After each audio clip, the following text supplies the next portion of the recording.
All right, hello ladies. I know that I didn't get a chance to sit with Hind and with Amna, so I think this video is just for you two girls, but of course anyone who wants to revise Hess's law can take a look at the video. But ladies, this is for you because you missed the lesson about Hess's law. All right, first of all, I want to go over the definition of Hess's law, so you can go ahead and take out your notebook and go ahead and write at the top, lesson 4. And the title of lesson 4 is Hess's law, okay? And you can pause the video as you watch. Anytime you want to take notes, just pause the video and go ahead and do what you need to do. So lesson 4, it's called Hess's law, H-E-S-S apostrophe S. And you want to copy down this sentence, okay? Hess's law says the overall enthalpy change in a reaction is equal to the sum of the enthalpy changes for the individual steps in the process. Okay, so another way to find delta H of reaction is to take the sum of the enthalpy changes for the individual steps in the reaction.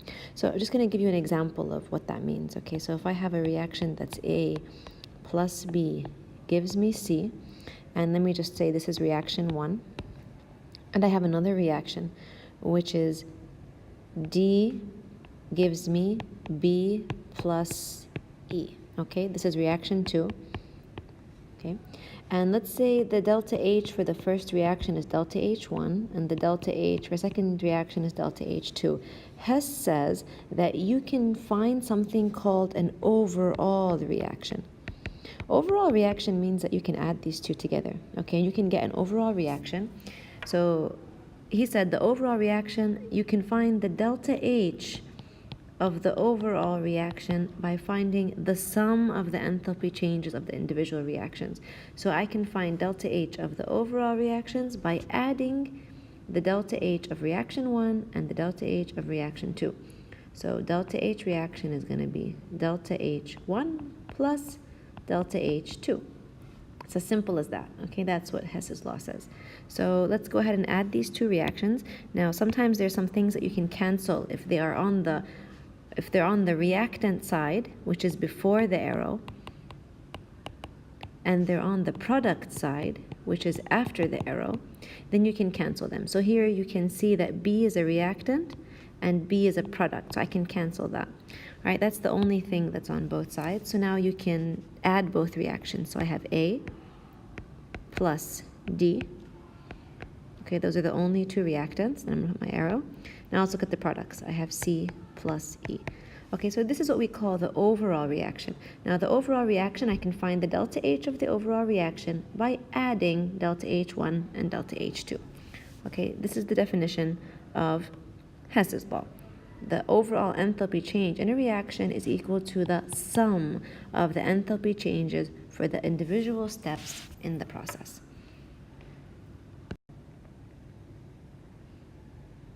All right, now sometimes the reaction that you're going to be writing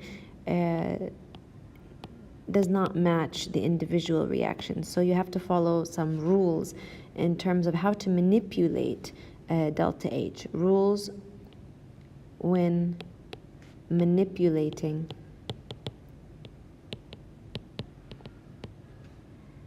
delta H. Okay, so what does it mean manipulating? It means like when you need to change the reaction. All right, so the first rule is that if you need to flip a reaction, then you need to change the sign of the delta H. So I write change sign of delta H. Okay, for example, if I have a reaction that is A plus B gives me C, okay, this is my reaction, and the delta H for this reaction, let's just say, is 1, all right? And what if I change this reaction? And I'm going to write it in another way, so I'm going to say, I'm going to make the reaction C gives me A plus B. What is the new delta H for this reaction? I'm going to call it delta H prime. All right, so you can see here C was a product, now C is a reactant. So what did I do here? I flipped the equation. So what do I have to do with the delta H? Change the sign. So here it's a positive, so now I'm going to make it -1. So anytime you flip a reaction, you just change the sign of the delta H. All right, rule number 2.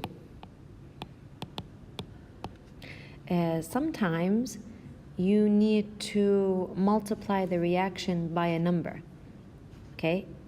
You need to multiply the reaction by a number.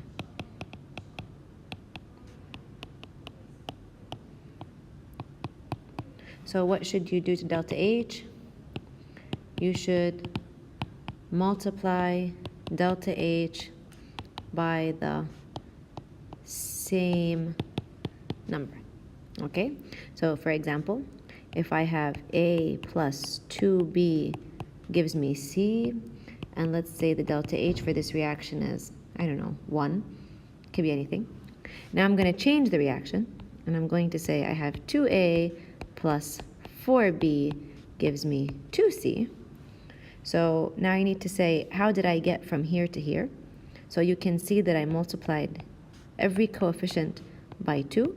So if you're going to multiply every coefficient by a number, the delta H needs to also be multiplied by that number. So delta H prime, I'm going to call it, is 1 times 2. Also need to multiply the delta H by 2. All right, let's take a look at a practice problem here of what something like this might look like in an exam setting. Okay, here's a question from the notes. All right, let's take a look at this question. Okay, the data below shows the thermochemical reaction of the Haber process for the production of ammonia. And here's the reaction given. N2 plus 3H2 gives me 2NH3, and this is the delta H.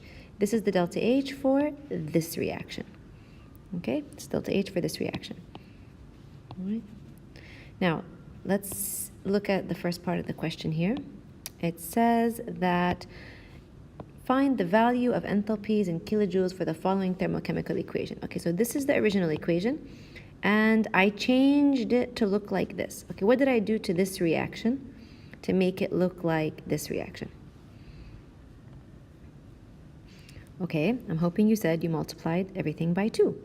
So if I multiply this by 2, and multiply this by 2, and multiply this by 2, then I will get 2N2 plus 6H2 plus 4NH3. So because I multiplied everything by 2, what do I have to do to the delta H? I'm going to call it delta H prime. Yep, I'm also going to multiply it by 2. Right? Very good. And you can get the answer here of what this is. The answers are in the notes. All right, very good. All right, now let's look at the second one. What did I do in the second reaction?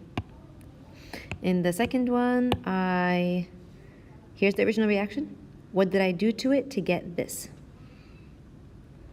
So here NH3 was a product. Now NH3 is a reactant. So I flipped the equation. So I had to flip it. Now what happens to delta H when you flip the equation? You change the sign. So now the new delta H is positive 91.8 kilojoules. Very good. Now, is there something else that I did other than flip it? Do you notice something else that I did here in this reaction? All right, if you notice, the N here had a coefficient of 2, and here has a coefficient of 1. Here the N2 has coefficient 1, here has coefficient of 1/2. Here has coefficient of 3, here has coefficient of 1/2. So I divided everything by 2, or you can say I multiplied it by 1/2. So I not only flipped it, but also I multiplied it by 1/2. Okay, you can do that to get the new delta H. All right, let's look at the last one here. All right, the last question. This is the original reaction. This is the original delta H. What did I do to it to get this? Okay, this time it's not flipped, but this time here it was a 1. Here the coefficient is 1/2. Here it was 3. Here's 3/2. Here's 2. Here's 1. So I divided everything by 2.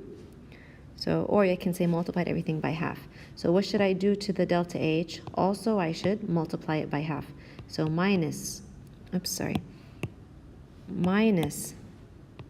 91.8 multiply it by half. Okay, and you can see all of the answers to these in the notes.